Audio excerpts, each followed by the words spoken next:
ایک دن ایک گاؤں کا عام سا چھوٹا سا لڑکا ناصر، جس کا خواب تھا کہ وہ اپنے گاؤں کو بھی معیشت میں مدد فراہم کرے۔ ناصر کے والدین نے غریبانوں میں زندگی گزارنے میں کشادہ مشکلات کا سامنا کیا، لیکن ناصر نے ہمیشہ امید اور حوصلہ بنا رکھا۔ ایک دن ایک پرانا کھلاڑی، جو اب ایک بڑے شہر کا معیشتی ہیرو بن چکا تھا، گاؤں آیا۔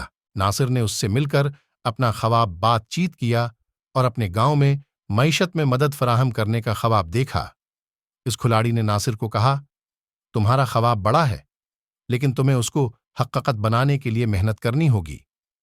ناصر نے اپنے خواب کو حقیقت بنانے کے لیے محنت میں جوش اور جذبہ ڈالا۔ وہ راتوں رات اپنی پڑھائی میں مصروف رہتا اور روز دن محنتی مزدوری میں مصروف ہوتا۔ سالوں بعد ناصر نے اپنے خواب کو حقیقت بنا لیا اور اپنے گاؤں میں مدد کرنے کا خواب پورا کیا۔ اب وہ ایک معیشتی ہیرو بن چکا تھا، جس نے اپنی محنت اور عزم سے گاؤں کو روشن کیا۔ یہ کہانی ہمیں یہ سکھاتی ہے کہ محنت، حوصلہ اور یقین سے کوئی بھی خواب حقیقت بنا سکتا ہے۔